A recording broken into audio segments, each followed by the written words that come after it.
Hello again and welcome to Courier Broadcasting, and we have two special guests with us today. Alex Sands, who's president of the South Carolina Baptist Convention and also the pastor of Kingdom Life Church here in the upstate, and then Don Harper, who is a retired vice president of Goodyear, Bible teacher, and good friend of mine. I hope I'm a friend of both of these guys, but I was Don's pastor for a number of years before coming to the Courier. So gentlemen, we're glad to have both of you with us today. And today our subject is going to be basically race relations, and we'll see what that takes, but we certainly want to find out what these men, their thoughts, their insights, their experiences regarding this important subject. They are both accomplished individuals, both educated men, both spiritual men, both godly men. So we appreciate their perspective on this. Lifeway took a poll in 2014, and one of the questions they asked was this: we've come so far on race relations, and you were to answer yes or no. In 2014, 74% said yes. They asked the same question in a poll in 2020, 46% of the people said yes. Now I know it's just a poll, and it's Lifeway, so it's a small poll, it's a small sampling, but when you hear something like this poll in particular, what do you think? How do you interpret that? What's your view of it? Well, I think on the surface in 2014, it looked like we were making more progress than we actually were. African American president, and things seemed to be fine. But this is how I feel. It's social media and everything else. It brings out. You can have a false perception, and it seems like the negative voices just got so much louder, and of course, nothing goes. You might as well assume there's a camera somewhere recording, and anything that is said, any little thing that's said, even out of, can be, everything is recorded. And so now there's so much more out there. Things that have always gone on, police brutality and things, that's always gone on. That doesn't mean that all police are doing it. Certainly, most are upstanding, fine officers. But you have some that are, in that light, and that is what gets repeated over and over. So I don't think it's as bad as some say. I certainly don't believe 73% was way too high.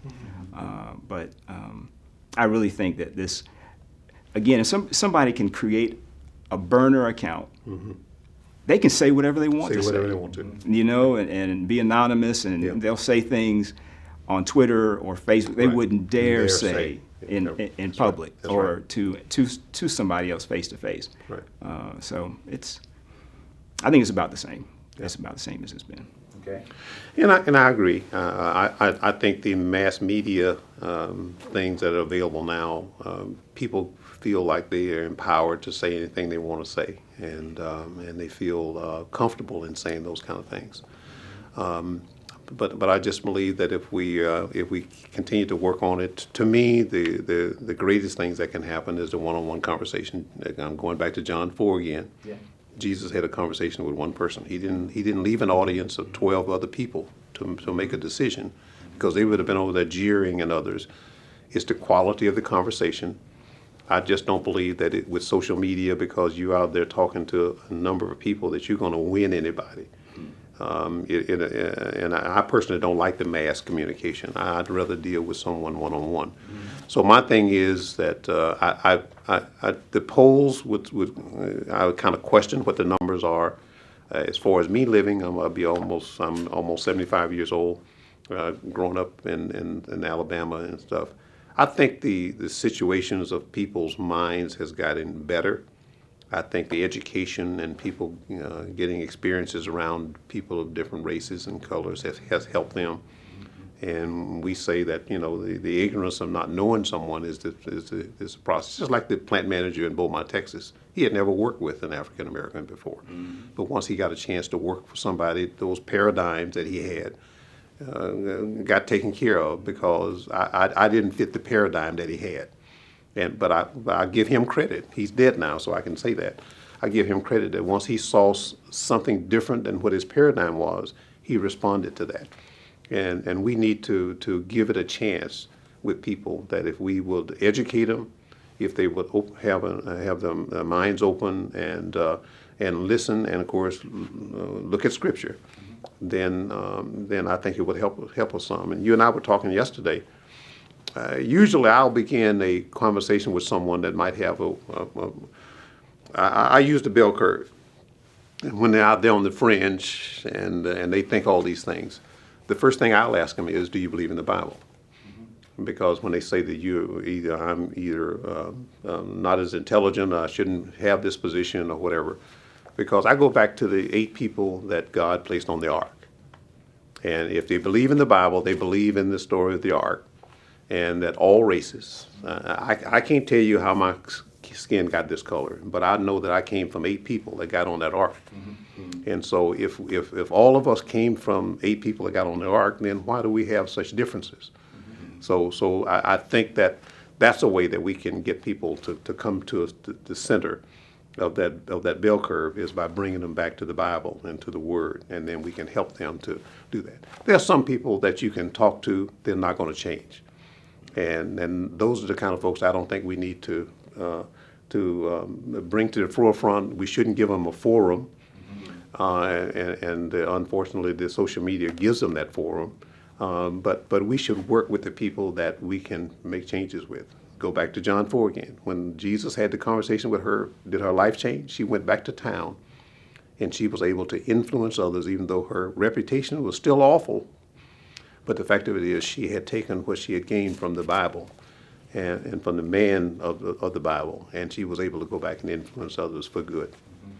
No, I think it's interesting, Alex, and I'll let you take off on this, that when you read the creation account in Genesis, and he made them male and female, which I think is an important distinction to emphasize today, and there's no mention of race. So I think if we go back further than the ark, we all came from 2 people. In the New Testament, when Paul went and established churches, he didn't give the option of going to the Gentile branch of the church at Ephesus or the Jewish branch of the church at Ephesus. No, you're going to be together, and you're going to figure this out. True. You're going to learn forbearance. You're going to learn patience. Right. You're going to learn, I think of James, swift to hear, slow to speak. If we would have that humility and to listen twice as much as we speak, we got 2 ears. Listen twice as much as we speak. Learn. Always be ready to listen and to learn and to be corrected. And because God will speak through people that you wouldn't imagine. He's like, oh, I wasn't even listening for God, but man, just because I was quiet, God spoke, and He spoke in such a powerful way. So it's just having that mindset, and I like to remember how Jesus, He gave His life that we would be one. And if He shed His blood for that, who am I to try to fight and divide and you can tell people when they are looking for a trigger word to determine whether or not you are in their tribe or in another tribe. They'll read through something that you wrote or a sermon that you preached. I'm just looking for that one thing. I knew it. Alex is this or Alex is that. Rudy. I knew Rudy was. And the labels change. That's the thing that's funny about it. What was conservative 15 years ago, I was liberal now, and whatever. Well, just come back to the Bible. Come back to the Bible. Come back to the Word. What does the Word say? We drove up in front of Utica, and one of the first people we saw was someone, a little person in the church called Garvin Willimon. And Garvin Willimon came out of the church, don't know where his background is or whatever, and Garvin Willimon grabbed my hand and said, "Brother, I'm glad to see you, glad you're here today." And I still tell him that today, is that before I got in the church to see where the Scripture was coming from and where the music was coming from, God had a man on the outside of that church look me square on the eyeballs, and when he said, "Brother, I'm glad to see you here this morning," I believe he meant it. And that meant a lot to me. Now, I don't know what his background is, just like the banker. I don't know whether you could go back and find a trigger word or something he said 45 years ago. But that day, Garvin Willimon let me know that he was happy that I was at Utica Baptist Church. Well, I guess when we talk about race relations, the emphasis is on relations, because you're not going to have a good experience if you don't have a good relationship. It goes back to what both of you have said about that one person, and you connect and you get to know somebody, and the color of their skin doesn't matter. I mean, I don't think God is colorblind, because He made us all, and He made us all to be the color we are, but I don't think that should be a barrier or should be something significant that we take any kind of great pride in, because everybody is the same human being. So I just wanted to maybe wrap it up with you thinking about this question, how do we build good race relations? And I think I know part of the answer is, well, it starts with your walk with Jesus. But what's the second step in building good race relations? Wow, it's really, it's so simple. I mean, it's really kind of, it's just sometimes it's just making a phone call. It's just noticing other believers at work. It's taking that risk, if you will. Risk. You know, stepping out and just saying, hey, I would just love to have coffee, just talk, chat, whatever, and just listen to your story.